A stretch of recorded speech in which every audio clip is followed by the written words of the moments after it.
Hello everyone, मैं हूं कामरान चौधरी और आप देख रहे हैं chemistry with Kamran. Last lecture में हम लोग डिस्कस कर रहे थे स्टिशियोमेट्री को, जिसमें हम लोगों ने डिफ़ाइन किया था स्टिशियोमेट्री को, फिर हमने एग्जांपल देखी थी स्टिशियोमेट्री की।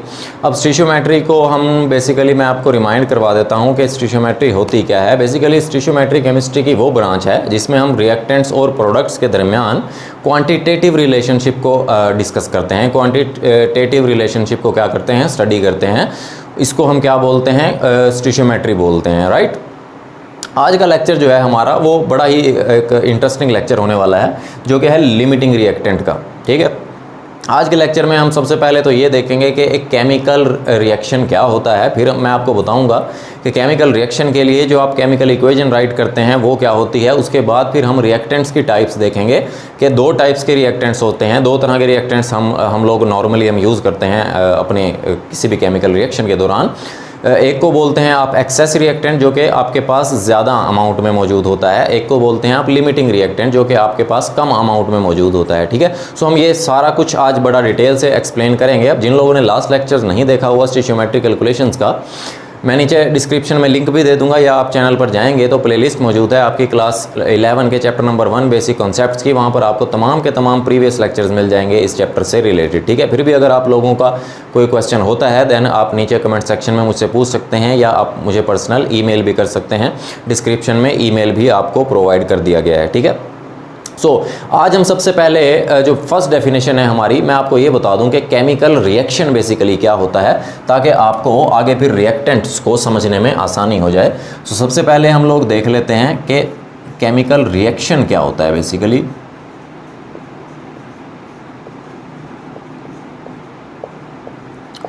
केमिकल रिएक्शन को कुछ आप इस तरह से डिफाइन करते हैं कि a process in which one or more substances known as reactants, जिनको आप रिएक्टेंट्स बोलते हैं, आर कन्वर्टेड, वो कन्वर्ट हो जाते हैं into different one or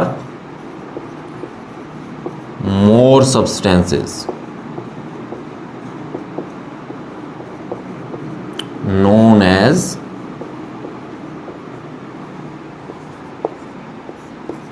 products, जिनको आप क्या बोलते हैं, प्रोडक्ट्स बोलते हैं।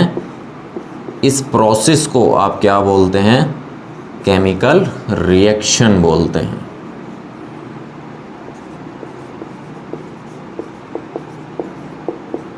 ठीक है, दोबारा से देख लेते हैं जरा इसकी डेफिनेशन को। केमिकल रिएक्शन क्या होता है basically, a process in which one or more substances, जिसमें एक या एक से ज्यादा सब्सटेंसेस, जिनको आप रिएक्टेंट्स बोलते हैं, are converted into different one or more substances, जो कि मुख्तलिफ एक या एक से ज़्यादा सब्सटेंसेस में कन्वर्ट हो जाते हैं, जिनको आप प्रोडक्ट्स बोलते हैं। और इस प्रोसेस को आप क्या बोलते हैं, केमिकल रिएक्शन बोलते हैं। ठीक हो गया।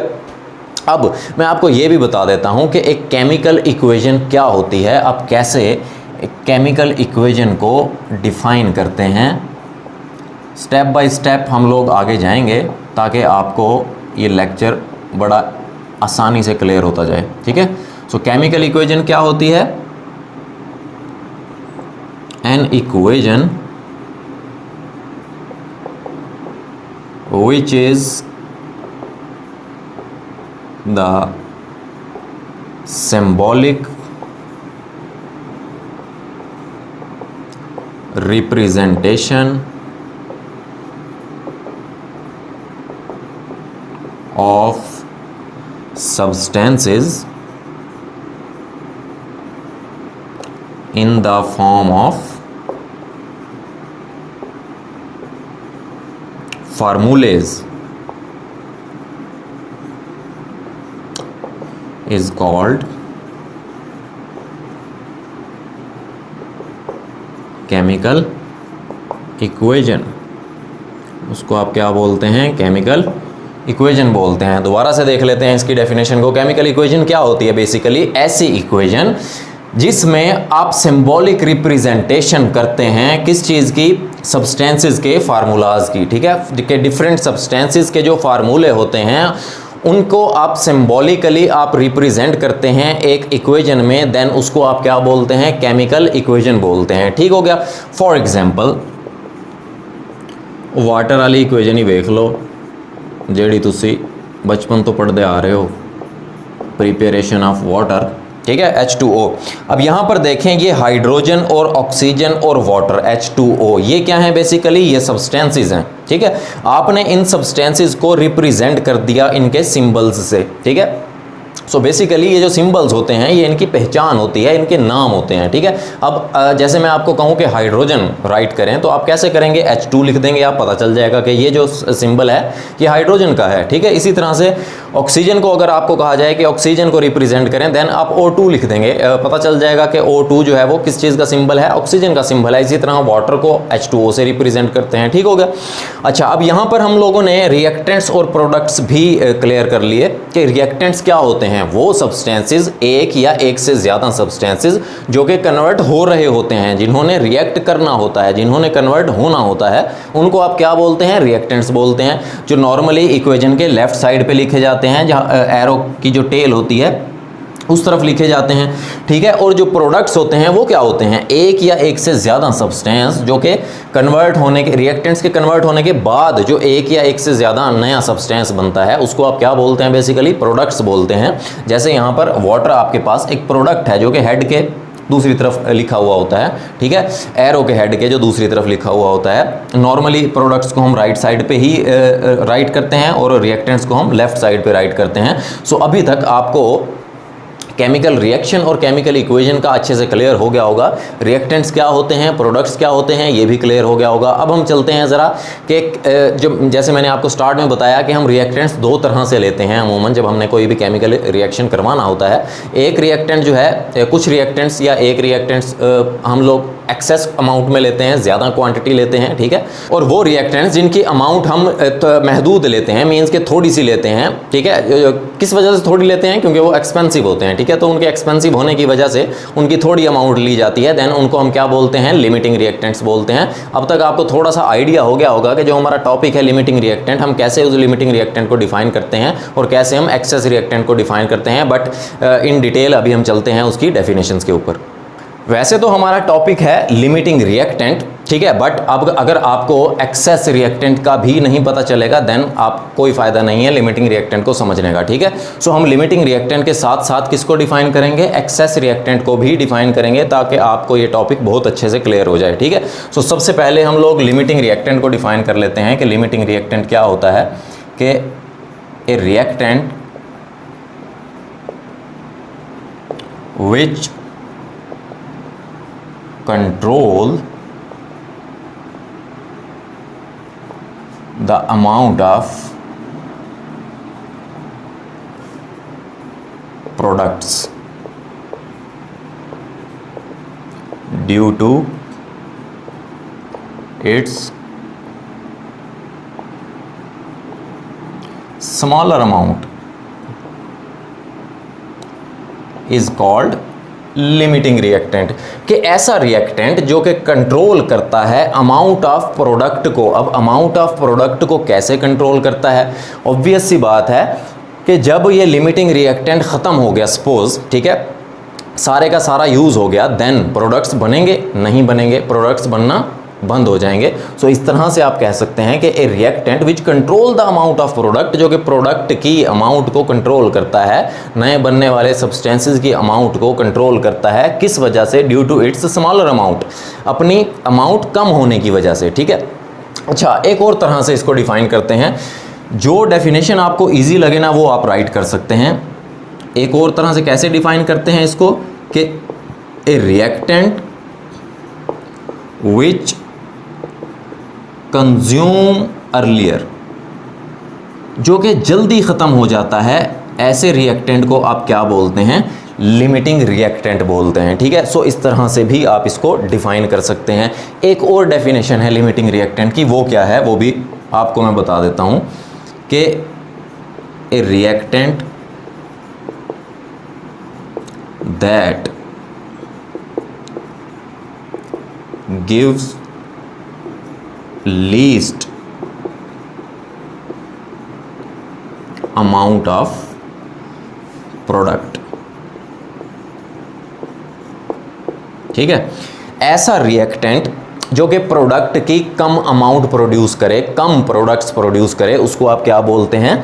लिमिटिंग रिएक्टेंट बोलते हैं, ठीक है। अब ये जो डेफिनेशन है या ये जो डेफिनेशन है या तीसरी, ये तीनों डेफिनेशंस उस वक्त एप्लीकेबल हैं जब आपके पास कोई और भी रिएक्टेंट हो साथ, ठीक है। अब जैसे आप देखें कि a reactant that gives the least amount of product, वो रिएक्टेंट, अब कौन सा रिएक्टेंट, दो या दो से ज़्यादा रिएक्टेंट होंगे, उनमें से कोई एक रिएक्टेंट जो कि प्रोडक्ट्स की अमाउंट जो है वो कम प्रोड्यूस कर रहा है, या आप कह सकते हैं कि कम नंबर ऑफ मोल्स प्रोड्यूस कर रहा है प्रोडक्ट्स के, देन ऐसा रिएक्टेंट क्या कहलाता है? लिमिटिंग रिएक्टेंट कहलाता है। हम जब एग्जांपल्स पे आएंगे बड़ा डिटेल से आपको अच्छे से क्लियर हो जाएगा, समझ आ जाएगा, अगर अभी भी आपको नहीं समझ आ रहा, ठीक है। डेफिनेशंस इसकी क्लियर हो गई, ठीक है। अब इन्हीं डेफिनेशंस के बाद अब वो रिएक्टेंट एक भी हो सकता है या एक से ज़्यादा भी हो सकता है, ठीक है। अब वो रिएक्टेंट जो कि लिमिटिंग ना हो, ठीक है, जो कि ज़्यादा अमाउंट में मौजूद रहें, या हम कह सकते हैं कि जो रिएक्शन के ख़त्म होने के बाद बच जाएं आपके पास, उनको हम क्या बोलते हैं? उनको हम एक्सेस रिएक्टेंट बोलते हैं। सो एक्सेस रिएक्टेंट को आप इस तरह से डिफाइन कर सकते हैं कि a reactant that is left behind, जो कि बच जाए, उसको हम क्या बोलते हैं? एक्सेस रिएक्टेंट बोलते हैं। या आप इसको कैसे डिफाइन कर सकते हैं कि a reactant that gives more amount of products, जो कि बेसिकली प्रोडक्ट्स की ज़्यादा अमाउंट जनरेट करे या जनरेट करने की सलाहियत रखता हो, ठीक है। क्योंकि अब देखें, जब आप जो रिएक्टेंट आपके पास कम मिकदार में होगा, अगर वो पहले ही ख़त्म हो गया, देन रिएक्शन तो स्टॉप हो जाएगा, ठीक है, प्रोडक्ट्स आपके बनना बंद हो जाएंगे। बट जो रिएक्टेंट बच जाएगा उसको आप क्या बोलते हैं? एक्सेस रिएक्टेंट बोलते हैं, ठीक है। अब इस डेफिनेशन का मतलब ये है, अगर रिएक्शन स्टॉप भी हो गया, देन इस रिएक्टेंट जो कि एक्सेस रिएक्टेंट था, उसके अंदर एबिलिटी तो है कि वो मज़ीद प्रोडक्ट बना सके, ठीक है। तो ये डेफिनेशन मैंने आपको इसलिए बताई है कि a reactant that gives more amount of products, actually जो अमाउंट ऑफ प्रोडक्ट्स हैं वो डिपेंड करती हैं लिमिटिंग रिएक्टेंट के ऊपर। जैसे ही लिमिटिंग रिएक्टेंट ख़त्म हो गया, प्रोडक्ट्स बनना आपके बंद हो गए। बट ये डेफिनेशन मैंने आपको इसलिए बताई है क्योंकि ये जो एक्सेस रिएक्टेंट होगा, इसके अंदर एबिलिटी होगी, क्योंकि ये तो मौजूद है प्रोडक्ट्स बनाने के लिए, ठीक है। सो इस वजह से मैंने आपको इसकी दूसरी डेफिनेशन बताई। सो इन डेफिनेशंस में से जो भी आपको इजी लगे आप वो राइट कर सकते हैं।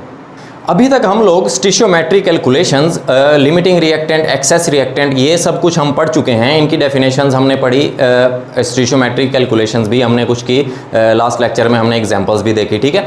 अब इस तरह की जो कैलकुलेशंस हैं, इस तरह के जो प्रॉब्लम्स हैं, वो हम आने वाले लेक्चर्स में भी बड़ा डिटेल से पढ़ेंगे, और हम केमिस्ट्री में भी नॉर्मली पढ़ते हैं, ठीक है, कि जिनमें हम लोग केमिकल रिएक्शन करवाते हैं, ठीक है। उसके लिए केमिकल रिएक्शन करवाने के लिए हम रिएक्टेंट्स लेते हैं, ऑब्वियस सी बात है, ठीक है।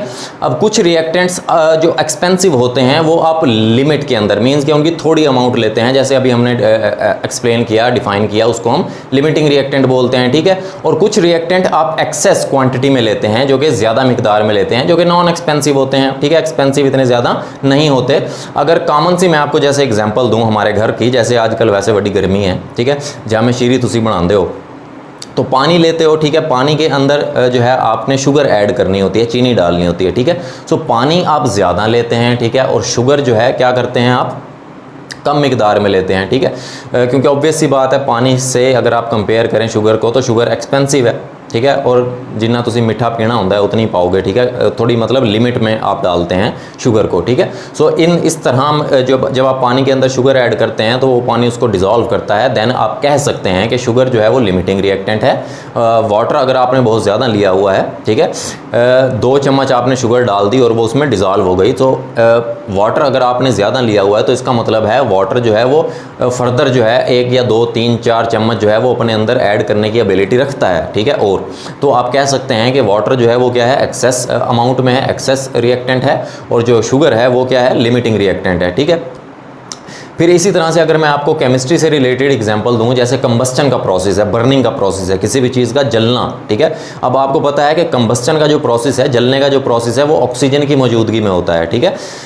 कोई भी रिएक्शन है कंबस्टन का, ठीक है, उसमें आप देखते हैं कि ऑक्सीजन जो है वो हमेशा एंड पर बच जाती है। ऑक्सीजन जो है वो आप कह सकते हैं कि ऑक्सीजन जो है वो एक्सेस अमाउंट में है, और जो चीज़ जल कर राख हो जाती है, ठीक है, वो जल जाती है या किसी और चीज़ में कन्वर्ट हो जाती है, ठीक है, तो उसको आप कह सकते हैं कि दैट इज़ लिमिटिंग रिएक्टेंट, ठीक है।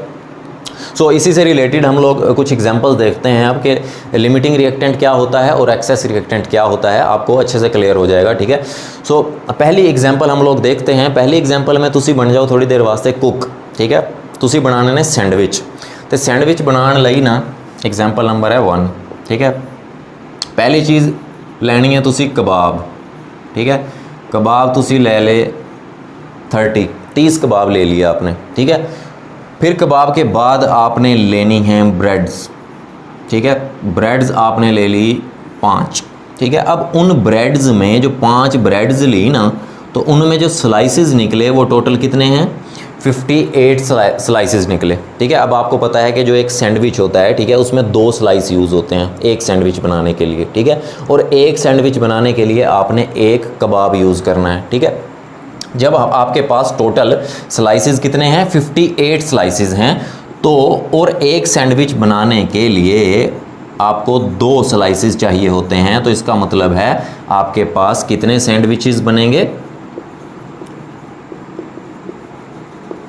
29 सैंडविचेस बनेंगे, ठीक है। अब और हर सैंडविच में आपने 1 अदद कबाब यूज़ करना है, ठीक है। अब आप देखें जब 29 सैंडविच आप बना रहे हो तो एक्स्ट्रा कबाब, कितने एक्स्ट्रा कबाब बचेंगे, 1, ठीक है। 1 कबाब आपके पास एक्स्ट्रा बन जाएगा, ठीक है। जबकि जो ब्रेड थी आपकी, जो ब्रेड के स्लाइसेस थे वो क्या थे आपके पास, 58 थे टोटल, ठीक है। और टोटल आपके पास 5 ब्रेड्स थी, तो आप कह सकते हैं कि यार कबाब जो थे वो मेरे पास क्या हैं, एक्सेस रिएक्टेंट है, एक्सेस क्वांटिटी में मौजूद है।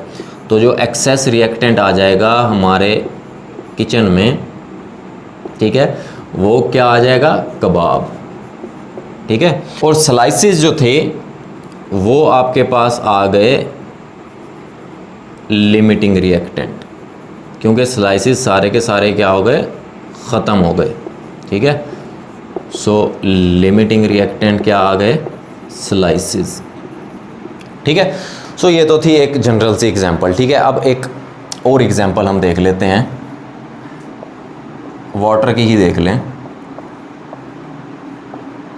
कि फॉर्मेशन ऑफ वाटर में आप देखें यहाँ पर आपके पास 2 मोल्स हाइड्रोजन के हैं, 1 मोल ऑक्सीजन का, ये रिएक्ट करके 2 मोल क्या बना रहे हैं, वाटर बना रहे हैं, ठीक है। सो आपके पास यहाँ पे देखें 2 रिएक्टेंट्स हैं, 2 मोल हाइड्रोजन और 1 मोल ऑक्सीजन, 2 तरह के रिएक्टेंट हैं, हाइड्रोजन और ऑक्सीजन।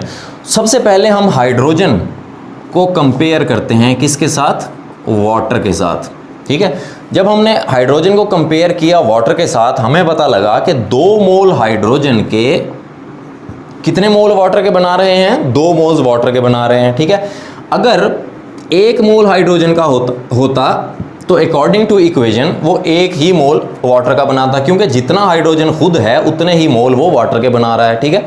2 मोल है तो 2 मोल वाटर के बना रहा है। हम सपोज करवा लेते हैं कि अगर 1 मोल होता तो वाटर का भी 1 ही मोल बनाता, ठीक है। अच्छा, जबकि दूसरी तरफ आप ऑक्सीजन को कंपेयर कर लो वाटर के साथ।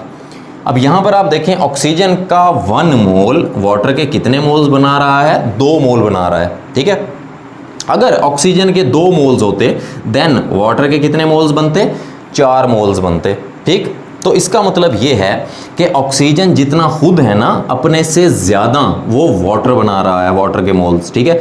सो अब आ जाते हैं ज़रा दोबारा से डेफिनेशंस को रिकैप करें जो मैंने आपको डेफिनेशंस बताई हैं। उनमें अगर आप देखें तो मैंने आपको बताया कि ऐसा रिएक्टेंट जो कि प्रोडक्ट के कम नंबर ऑफ मोल्स जनरेट करे, ठीक है, या कम प्रोडक्ट्स जनरेट करे, कम प्रोडक्ट्स प्रोड्यूस करे, उसको आप बोलते हैं लिमिटिंग रिएक्टेंट, ठीक है। और ऐसा रिएक्टेंट जो कि प्रोडक्ट्स की ज़्यादा अमाउंट प्रोड्यूस करे, ज़्यादा number of moles of products produce करे, उसको हम क्या बोलते हैं, एक्सेस रिएक्टेंट बोलते हैं, ठीक है। अब यहाँ पर आप देखें कि ऑक्सीजन जो है जितना खुद है अपने से 2 गुना ज़्यादा वो प्रोडक्ट्स प्रोड्यूस कर रहा है। सो इसका मतलब है ऑक्सीजन जो है वो आपके पास एक्सेस रिएक्टेंट है, ठीक है। जबकि अगर आप हाइड्रोजन को देख लें, हाइड्रोजन जितना खुद है उतने ही वो वाटर के मोल जनरेट कर रहा है, ठीक है। मींस कि ऑक्सीजन से ज़्यादा वो प्रोडक्ट्स जो हैं वो प्रोड्यूस नहीं कर रहा। सो इस वजह से आप कह देंगे कि हाइड्रोजन जो है वो क्या है, लिमिटिंग रिएक्टेंट है, ठीक है। सो ये तो था आपका लिमिटिंग रिएक्टेंट और एक्सेस रिएक्टेंट का टॉपिक। होपफुली आपको बड़े अच्छे से क्लियर हो गया होगा। फिर भी मैं कहता हूँ अगर आपका कोई क्वेश्चन होता है देन आप नीचे मुझसे कमेंट सेक्शन में पूछ लिया करें या मुझे पर्सनल ईमेल भी कर सकते हैं। अगर आपको वीडियो पसंद आई है देन चैनल को सब्सक्राइब ज़रूर कीजिएगा, वीडियो को लाइक किया करें, शेयर करें। Thank you very much.